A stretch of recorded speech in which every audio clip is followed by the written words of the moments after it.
दोस्तों, welcome to AR knowledge hub. 2 दिसंबर 1984 इतिहास के पन्नों में दर्ज एक ऐसी तारीख जो अपने अंदर सारे जख्म संजोए हुए है। इस दिन मध्य प्रदेश के भोपाल में एक ऐसी घटना हुई जिसने देखते ही देखते शहर के हजारों लोगों को मौत की नींद सुला दिया। क्योंकि यह हादसा जहरीली गैस लीक होने की वजह से हुआ था, इसीलिए इसे भोपाल गैस कांड कहा जाता है। कहा जाता है कि इस घटना की नींव उस वक्त ही रख दी गई थी जब 1969 में अमेरिकी कंपनी यूनियन कार्बाइड ने भोपाल में अपनी फैक्ट्री लगाई। इस फैक्ट्री में कीटनाशक दवाइयां यानी कीड़े मारने की दवाइयां बनाई जाती थी। इसमें कोई दो राय नहीं कि इस फैक्ट्री के बनने से भोपाल के कई लोगों को रोजगार मिला, लेकिन शायद यह नहीं जानते थे कि रोजगार देने वाली यह फैक्ट्री कुछ साल बाद पूरे के पूरे भोपाल शहर पर ही कहर बनकर टूटेगी। 3 दिसंबर की वो मनहूस रात जब सब कुछ सामान्य चल रहा था, रोज की तरह 3 दिसंबर को भी फैक्ट्री अपने समय से खुली। यहाँ काम करने वाले लोग अपने अपने कामों में लगे हुए थे। शाम तक सब कुछ एकदम पटरी पर था। इसी बीच रात के करीब 11 बजे जहरीली गैस मिथाइल आइसोसाइनाइड लीक होने की सुगबुगाहट हुई। सबसे पहले यह खबर ऑपरेटर सुमन डे को मिली। उसने तुरंत उस जगह का पता लगा लिया जहाँ से गैस लीक हो रही थी। गैस स्टोर रूम में मौजूद एक पाइप से लीक हो रही थी। इस स्टोर रूम में खतरनाक केमिकल के अलावा सीमेंट की मोटी परत के नीचे मिथाइल आइसोसाइनाइड के 3 टैंक भी मौजूद थे। सुमन को लगा ये मामूली रिसाव है, इसलिए उन्होंने इसे गंभीरता से नहीं लिया और लीकेज वाले पाइप को जुगाड़ से ही सही कर दिया। शायद उनको इसका इल्म नहीं था कि यह जुगाड़ ज्यादा देर तक गैस के रिसाव को बांध कर नहीं रख सकती। सुमन के जाने के कुछ देर बाद ही गैस का रिसाव बढ़ गया।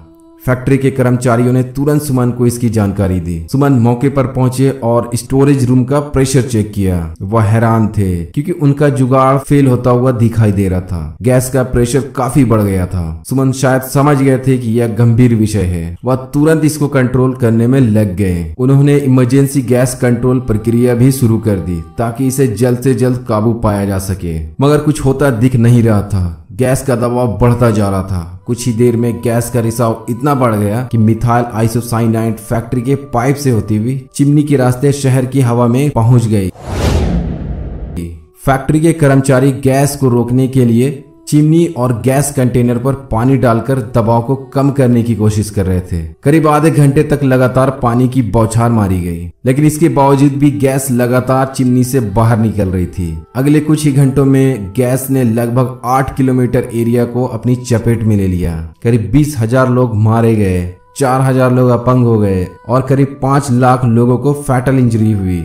मामला गंभीर था, इसके लिए इसकी जांच होना स्वाभाविक था। CISR की डायरेक्टर डॉक्टर त्यागराजन को भोपाल भेजा गया। उन्होंने घटनास्थल पर पहुंचकर मौके का पूरा जायजा लिया, साथ ही हर एक एंगल को बारीक नजरों से देखा ताकि पता लगाया जा सके कि आखिर यह रिसाव कैसे हुआ और इसका जिम्मेदार कौन है। जांच में पाया गया कि MIC गैस के E610 टैंक में लोहे की अशुद्धियां वाले पानी से मिलने से यह दुर्घटना हुई। यहाँ तक तो ठीक था, लेकिन सवाल उठता है कि गैस के टैंक में पानी पहुंचा कैसे? क्योंकि यह हादसा जिस फैक्ट्री में हुआ था, इसलिए इस सवाल का जवाब भारत से ज्यादा अमेरिका के लिए जरूरी था। अमेरिकी माइकल राइट ने इस मामले की जांच की और अपना कदम बढ़ाया। हालांकि उन्हें अमेरिकी व भारत सरकार की तरफ से कानूनी तौर पर इस जांच की परमिशन नहीं दी गई थी। माइकल टूरिस्ट वीजा पर आए और गुप्त रूप से इस हादसे की जांच में लग गए। माइकल ने अपनी जांच के दौरान प्लांट के कई सीक्रेट नक्शों और दस्तावेजों को खंगाला। साथ ही उन्होंने इस घटना से जुड़े लोगों से भी बात की। इस पूरी प्रक्रिया के बाद जो तस्वीर निकलकर सामने आई वो बहुत चौंकाने वाली थी। माइकल के जांच के मुताबिक यूनियन कार्बन फैक्ट्री में लगे सभी सेफ्टी इक्विपमेंट्स खराब थे।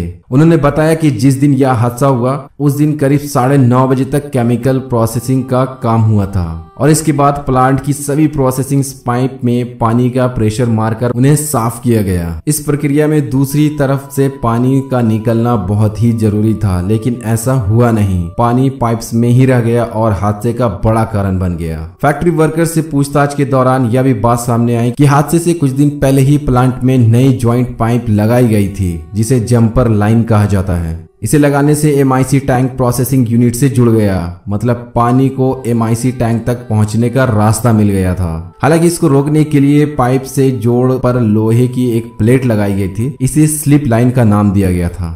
यह पानी को MIC टैंक तक जाने से रोकने में कारगर मानी जाती थी, मगर हैरान करने वाली बात यह थी कि यह भी अपनी जगह पर मौजूद नहीं थी। एक्सीडेंट से बचने के लिए स्टोरेज रूम के पास विंटेज स्क्रबर नामक सिलेंडर नुमा टैंक की व्यवस्था की गई थी। यह टैंक के बढ़ते दबाव को कम करने के लिए लगाया गया था, मगर एन मौके पर यह भी फेल हो गया। कुल मिलाकर फैक्ट्री के अंदर इमरजेंसी से जुड़े सारे संसाधन, सारे इक्विपमेंट बेकार साबित हुए। बताया गया कि कंपनी भारी नुकसान में चल रही थी, इसलिए कंपनी के मालिक एंडरसन ने सेफ्टी इक्विपमेंट्स को अनदेखा कर दिया।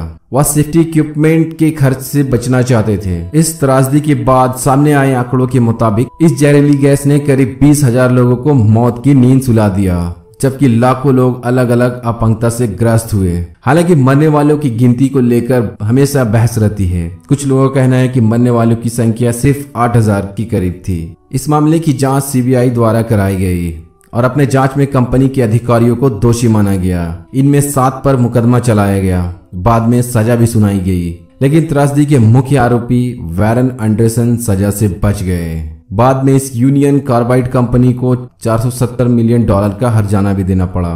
भले इस कांड से संबंधित सभी अधिकारियों, सभी वर्कर को सजा और कंपनी को हर्जाना हो गई हो, लेकिन इन हादसों में जिन लोगों की मौत हुई, उनके परिवार वाले आज तक 3 दिसंबर की उस रात को नहीं भूले और 30 साल बाद भी इसको याद करके उनकी आंखें नम हो जाती है। कंपनी का मालिक भी सजा मिलने से बच जाना कई पीड़ित परिवार को यह रह रह कर दुख पहुंचाता रहा। तो दोस्तों, आज के लिए बस इतना ही। आपने हमारे इंस्टाग्राम को फॉलो नहीं किया तो फॉलो करें और हमारे यूट्यूब चैनल को लाइक करें, कमेंट करें, शेयर करें और सब्सक्राइब करें, जिससे आपको हमारे अगली वीडियो की नोटिफिकेशंस मिल सके।